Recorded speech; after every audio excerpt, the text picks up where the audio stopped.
इस देश के अंदर वामपंथी विचारधारा के कुछ कथित लेखकों और कलाकारों ने जिस प्रकार से अब भारत विरोधी स्वर ही, यानी अब भाजपा का नहीं बल्कि भारत विरोधी स्वर ही उठाना शुरू किया है, दुर्भाग्य से उस स्वर के साथ शाहरुख खान जैसे लोगों के भी स्वर मिले हैं। और ये पहली बार नहीं हो रहा है, इससे पहले भी इस प्रकार की हरकतें उनके द्वारा हुई हैं।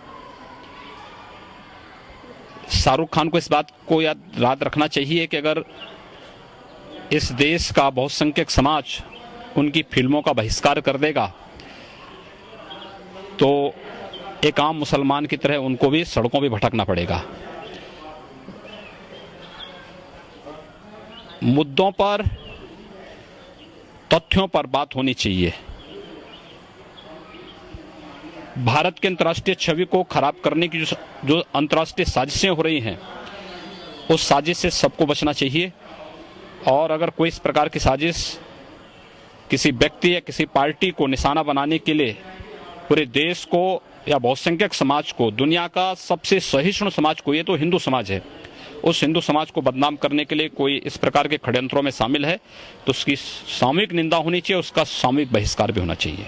पाक आतंकी और मुंबई ब्लास्ट का मुख्य आरोपी है हाफिज सईद ने जो है कहा है कि अगर ऐसे लोग शाहरुख खान हो या फिर जो साहित्यकार हैं वो लोग अगर असुरक्षित महसूस कर रहे हैं भारत में तो वो पाकिस्तान आ सकते हैं, निमंत्रण दे रहे हैं। बखूबी जाएं लोग, हम भी इसका स्वागत करेंगे कि ये लोग जाएं। कम से कम भारत को बदनाम करने वाले लोग अपनी वास्तविकता और अपनी औकात को भी समझेंगे। एक बार जामा मस्जिद के इमाम ने पाकिस्तान जाकर के देखा था, जब कुत्तों की तरह उसको दुत्कारा गया था वहां से, तो उसी प्रकार से यही हाल इनको भी होंगे। आतंकी ऐसा कह रहा है, मैं कह रहा हूं ना, चाहे ये लोग आतंकी भाषा ही यहाँ बोल रहे हैं। मुझे लगता है शाहरुख खान की भाषा में और हाफिज सईद की भाषा में कोई अंतर नहीं है।